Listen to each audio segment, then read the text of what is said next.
Presidente, allora anche quest'anno è andata in porto. Anche quest'anno è andata in porto, il clima non è stato particolarmente favorevole, ma noi non molliamo e il pubblico che c'è anche oggi qui ci dà sicuramente ragione. Ecco, però comunque basta un po' di caldo e la gente si muove. Esatto, la gente ha bisogno di queste cose, di stare insieme, di sentire della musica che la concili con le vecchie tradizioni. Cosa vuol dire oggi come oggi organizzare una sagra?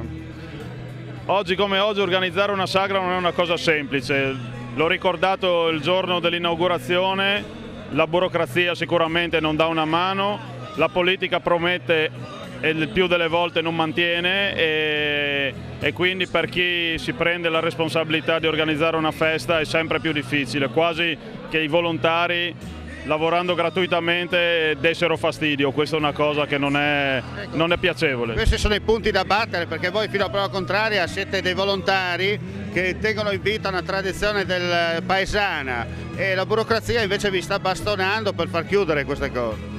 Ma la sensazione è questa, poi non so se sia la realtà, comunque la sensazione è Noi questa. come giornalisti lo possiamo dire.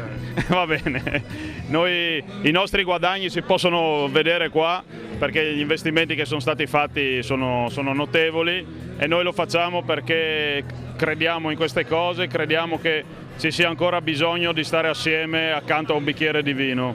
E il coniglio di quest'anno com'è?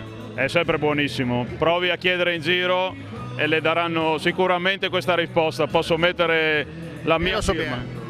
Il vino? No, ho detto nero su bianco. Nero su bianco sicuramente, nero su bianco. Adesso toccherà a noi assaggiarlo per dire la cosa.